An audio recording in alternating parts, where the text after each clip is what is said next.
lakini linanikwaza lazima nikwambie. Mimi sijafurahishwa.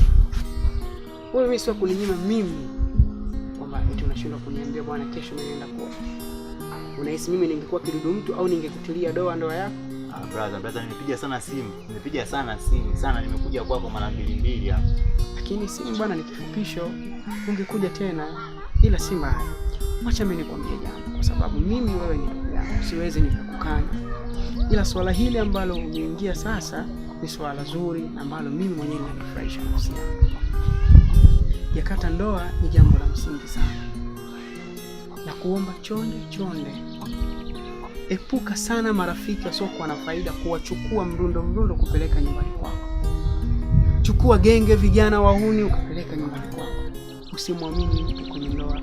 Hali kadhalika huyo mwanamke uliye naye fanya ile ambalo anakuambia. Kataza kabisa mashoga. Kataza kabisa umbea, kataza vijiwe, kataza magenge yasiokuwa na tija wala faida mbele yako. Unaelewa vizuri eh?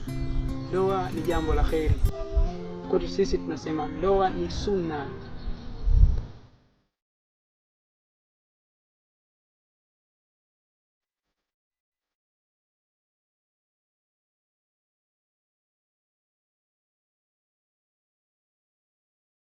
Mimi. Yakati. Ngoja. Safi bwana Yakati. Ngoja. Kama kawa. Umeita nje kishenzi huko mshikaji wangu. Mimi sikusikia. Wachaji kwa. Chaji. Uangalia pale juu. Afu wewe kuchia. Umeita muda mrefu ni? Umeita kishenzi mwanangu na rumba. Ngoja. Safi tunaambia. Fresh mwanangu. Yakati zinasemaje? Nashukuru Mungu. Sawa. Umenunua kipi yani? Amna mwanangu, si mashine yako hapo ilikuwa imezima, sasa nipewa kwa fundi hapo. Ndio kurekebisha na nitetea chaji hapo, kuzima chaji nipekee simu yako. Sasa unafikiria mauzo? Mauzo wapi? Nimeshazoea mipango yangu ile pale kusoswadu. Ndio kwa nini natembea, sina mambo mengi. Hapo mimi ndio kwa nataka nishangae sasa. Wewe mwenyewe ushazoea simu kwamba huko nyuma hakuna mfuniko, betri yenyewe imepewa karatasi nyingi. Ndio mshanga na kufanya.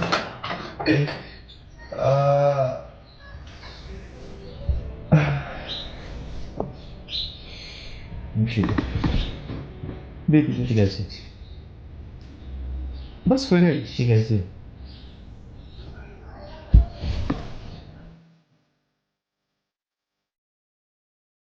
Vipi kwani? Ndio nini sasa?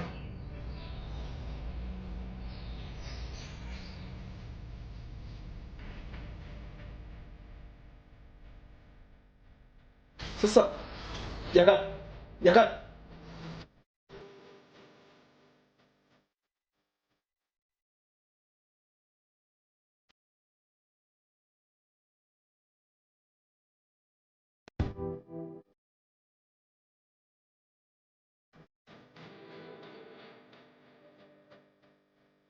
Hivi una matatizo gani? Adija. Una matatizo gani wewe?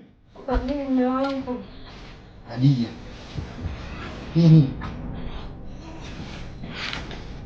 Mungu soma hizo meseji zako. Sasa hivi nyumbani pale upiti. Umekaa kimya, akupigia simu singia anasema upokee simu zake, sio tatizo nini? Kata majukumu. Sisi ni wanaume. Tuliozaliwa ndani ya familia. Ukishakuwa na familia yako, huwezi kuangalia tena familia ya mwenzako kwa wakati huo. Ni lazima utengeneze mikakati. Sawa bwana, mimi sio alonileta. Haya. Bwana brother, mimi nina tatizo. Naam.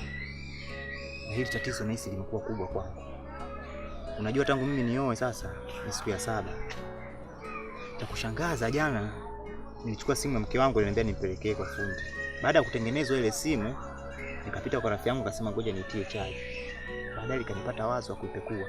Baada ya kuipekua ile simu, cha kushangaza nimekutana na message na voice za mwanaume mwingine siku 3 kabla mimi kwenda kumuoa. Kiukweli kile kitu kimeniumiza.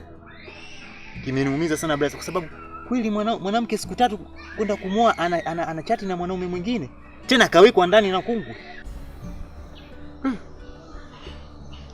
Hilo kweli ni tatizo. Lakini labda mimi nikutoa hofu jambo moja. Kipindi anayatenda hayo bado alikuwa hajawa mke wako. Na usisahau huu msemo ambao wahenga anasema kwamba zimu linalokujua haliwezi likakwila kisha. Cha msingi ni kutengeneza njia yako. Sawa? Sasa hivi huyu ni mke wako. Yuko chini ya miliki yako. Ni wewe sasa. Lakini brother, mtu kweli mwenye mapenzi ya dhati na wewe bado siku 3 kwenda kumuoa na chati na mwanaume mwingine, tena anamwambia mvua inanyesha leo, nije. Niko ndani wewe. Hawa ni wanawake. Wakati mwingine wewe unataka kumuoa, pengine alikuwa bado hajawa maridhawa kwako. Lakini tayari mshaingia kwenye ndoa, itakuja ya kidogo kidogo, mwisho mtaishi kwa mazoea na badala mapenzi yatafuata. Na ukae ukikumbuka maandiko yetu yanasema ar-rijalu qawwamuna 'ala an-nisaa, kwamba sisi wanaume ni wasimamizi wa wanawake. Pia ikutosha Mwenyezi Mungu akatuumba kwenye maumbile aliyo bora kutupa koromeo, kuhifadhi yale ambayo yatakuwa yanatuudhi na kutukera nyoyo zetu. Imaana kwamba wanawake ni madhaifu kwetu. Sasa ule udhaifu wao usije ukatufanya tukapandwa na jazba, tutakuja kuwafanya machekecha. Mwenyezi Mungu aliliona ile, ndio maana akatupa hii kitu. Ina maana wako ndani ya ndoa anawakuta kama nini nikuta mimi? Zaidi ya hilo la kwanza, ukichunguza ya ndani basi unaweza ukapata mchizi. Hili neno ndoa lina maana kubwa sana. Na ukitoa herufi moja kwenye neno hilo basi umebadili maana mazima ya neno husika. Yakata. Usisahau kwamba sasa unaenda kuwa nani? Yule ni mwanamke, mtengeneze unavyotaka wewe. Sawa, tuachane ndio. Sasa blaza, kama nilivyokuambia, upite pale kwa dada yako. Yale malalamiko mimi sasa hivi bwana nimeshaachoka. Bwana, kama kaombewa mwanadamu, usiogope kulaumiwa. Dada bwana, mimi nimekuja. Lakini ujio wangu unaoleta hapa leo una mabadiliko kidogo juu ya swala lako ambalo siku zote tunalihitaji. Sisi tumekaa nyumbani pale, mimi, dada mkubwa na kaka Nasi, tumefikiria kwamba kwa kuwa wewe unataka ile nyumba iuzwe na wazazi wetu walisema kwamba isiuzwe kitu chochote ambacho wao wamekiacha kama kumbukumbu, lakini wewe ukasema hapana, hutaki, unataka vitu vyote viuzwe, kila mtu achukue chake. Tumefanya hivyo kwa vitu vyote vimeuzwa, imebaki ile nyumba, lakini bado ile nyumba na wewe pia unasema kwamba hiyo. Sisi tulichokubaliana, sawa, tumekubali kuhusu ile nyumba, ila mimi, kaka Nasi na dada mkubwa tumesema kwamba tukupe pesa, utuambie kwamba wewe unahitaji kiasi gani cha fedha. Hicho kiasi cha fedha ambacho utakihitaji sisi tutakupatia, lakini angalizo, hutohusika na ile nyumba kwa chochote kile. Kitachobaki ni undugu tu baina ya sisi na wewe.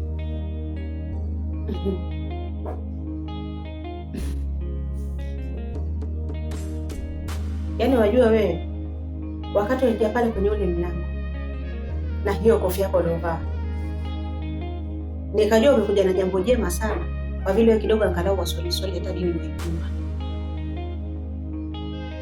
Lakini kupatia kofia yenyewe umevaa bure. Hivi kabisa mmekaa huko na hao wajinga wenzio huko, mmekaa mkajadili, mkaona yule mpumbavu tumdanganye, tumpe pesa, alafu hii nyumba si tuiuze kwa gharama zetu sisi tunazozijua. Kwa hiyo mnataka nyinyi mnipe pesa kwa hela gani mlikuwa nayo? Nyinyi mna maisha gani nyinyi kunipa mie pesa? Na kwa nini mnataka mnipe pesa alafu mbaki na ile nyumba? Lengo lenu nini? Ina maana lengo lenu nyinyi ni mnipe mie pesa, alafu muende mkauze ile nyumba kwa pesa mnazozijua nyinyi. Alafu mimi mnipunje, si ndio? Ni dada, shida yako si ilikuwa ni fedha. Kwa shida yako si ilikuwa unataka pesa. Na sisi tunakupatia pesa. Tatizo liko wapi? Wewe tatizo pale hujaliona. Tatizo hujaliona mpaka waniuliza. Yule Makarimu si ana nyumba yake yule. Hivi nyinyi watu watatu mkangangania ile nyumba, mna mpango gani? Na ile nyumba. Ile nyumba ni ya wazazi wetu sie. Hivyo tutataka tufaidike sie. Na ni sote tutataka tufaidike kwenye ile nyumba. Kitu gani? Mwangangania nyumba nyinyi mbaki nao ya nini? Hawa watoto wenu ama mtaka karisi hiyo nyumba? Huyo mwanangu mimi atakwenda kurisi lini ile nyumba pale? Ana chake pale? Mwanangu mimi pale hana chake. Mie ndo nina changu pale na ndio maana nimesema. Sio tuko watu wanne, nyumba ile ya kazi gani? Ungekuwa umezaliwa peke yako sawa, ama ningekuwa nimezaliwa peke yangu sawa. Watu wanne. Mkataka nyumba kama ile baki ya kazi gani? Kila mtu ile nyumba atakiwa iuzwe, kila mtu afe na chake. Na sitaki kusikia napewa pesa alafu ile nyumba imesimama pale, sitaki. Kama mwataka kunitafuta ubaya, ama mwataka kuona upande wangu wa pili, nimesema ile nyumba ibaki pale. Mshindwa kunisikiliza mie. Yaonekana ile nyumba nyinyi mna maslahi nayo sana ile nyumba, alafu mie sijui. Kwa nini mwaingangania mtaki iuzwe? Ile nyumba kuna mtu aliyojenga tofali lake pale. Mwangangana kitu gani? Tena wala haibu hamuoni. Wenzenu wamenyeke kujenga nyumba yao. Leo hii mwangangana nyumba. Yaani ile wakati wanajenga mliwasaidia. Mlijua hata zimingia ndoo ngapi za maji pale. Nisikilize nikwambie, mie nina akili kuliko nyie. Na mzuri nimekaa kimya mkanichukulia mie sina akili, mimi mwenda wazimu. Kwanza wewe tena kama wewe usizungumze kabisa, na chakata kilichokuleta hapa kwangu nini? Wewe rafiki yako Mama Karimu, nyie wanafiki sana nyie na Mama Karimu. Wewe Mama Karimu kashinda kuja kuniambia yeye mwenyewe hapa. Yule si ndo damu kubwa yule. Kitu gani? Kushinda kuja kuniambia afa kutume wewe. Hizi si dharau hizi. Sasa kwa sababu nyie mwataka kuleta dharau, mimi nataka nionyeshe dharau zaidi ya hizo mnazoleta nyinyi. Ile nyumba nimesema iuzwe.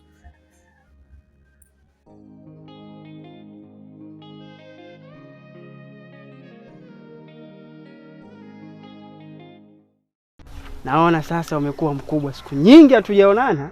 Ni kweli brother, hivi mimi nimekuwa. Ni vipi lakini maisha unayaonaje? Maisha tunashukuru Mungu yanaenda kama unavyotuona, niko na brother zangu hapa tunafuatilia maisha. Sasa mimi mwenyewe niko na shida na wewe. Brother, inabidi mimi nikuacheni. Fresh, ngoja mimi nimalizane na brother na brother afu kafanya michakato. Haya. Baadaye tumeona. Inshallah Mungu akuweke. Yule bwana mdogo amekupa sasa. Wewe mara mwisho kumuona ulikuwa yani muda hatujaonana, yani sikumwacha hivi ambapo leo namtazama. Lakini tuachane na haya. Mimi bwana, mguu huu unauona hapa, nilikuwa lengo langu na kuja kwako. Kuna jambo kidogo la kiutu uzima nilitaka tuzungumze. Nilikuwa na kajiwazo tu hivi. Yakata sasa umeshakuwa mwanafamilia. Kwenye vikao vya wakubwa sasa hivi wewe unawekwa. Na mimi nilikuwa nakuja kwako kwa lengo la kukupa wazo hili moja tu. Pendekezo langu lilikuwa naomba kama kuna uwezekano basi yule mke wako wewe umpe mtaji afanye biashara. Kwa sababu wazee wetu walishatuambia kwamba haba na haba hujaza kibaba. Akipata yeye kidogo na wewe ukipata kidogo basi kinakuwa kikubwa, mnakuza familia yenu. Ewa brother, unaweza ukahisi ulichokiongea kwa sawa sawa. Na mimi pia sikupinga. Lakini brother wanake sasa hivi tofauti kabisa na walivyokuwa mama zetu zamani. Ni sawa. Hawaaminiki. Unaweza leo hii ukampa mwanamke mtaji, ukamwamini na ukasema mke wangu tafuta hiki, mimi nitafute hiki, tupate kitu. Lakini mwisho wa siku akaharibu kila kitu. Tutakuja kuishi yale maisha kwamba nataka kula hiki, kanunue kule. Nataka si yule mke wangu maji ya kuoga hapa chukua nenda kaoge. Hicho ndo ninachokiogopa. Labda nikutoe hofu jambo moja. Usiogope. Kwa sababu hata pindi ulipokuwa unataka kuoa, ulitia mkono kizani na ukutegemea kwamba utavuna hili. Sawa brother, mimi nimekula, nitalifanyia swala lako kazi. Basi sawa. Nadhani kwamba mimi hata sina haja tena ya kwenda huko. Twende zetu.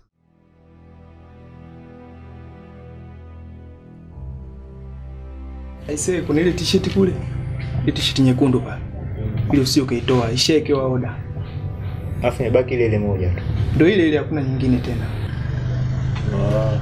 Sasa Sanjo, kuna jambo moja nataka nikueleze. Unajua wewe ni ndugu yangu na si rafiki. Unajua nimeamua kumpa shemeji yako mtaji. Sasa hivi unajua maisha yamekuwa ni magumu. Yeye akitafuta huko, mimi natafuta huko. Ndugu yangu, kwa sasa umekuwa. Kwa sababu leo zungumza jambo la heri kabisa na mimi nakuunga mkono.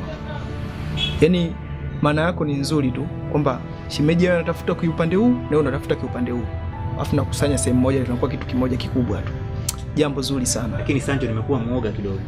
Unajua wanawake wengi wa sasa hivi kuwawezesha, huwa wanakuwa kama wanaume ndani ya nyumba. Unataka kuanza kujitawala wao wenyewe. Unafikia hatua unamwambia sasa mke wangu na hamu ya kula chakula ulichopika wewe, atakwambia nenda jikoni kapike mwenyewe. Mke wangu maji ya kuoga, atakwambia yale pale nenda kaoge.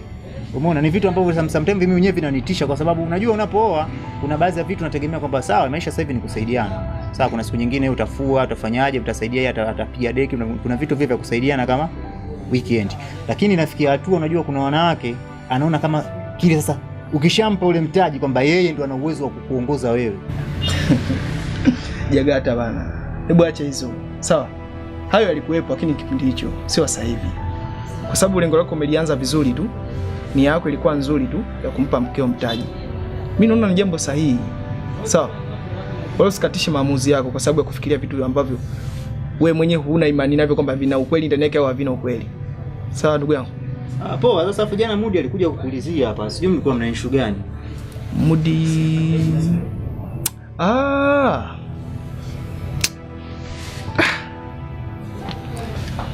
Mudi alikuja kwa sababu ya kamera. Kwani kamera imerudi? Kamera ikurudi mpaka sasa hivi.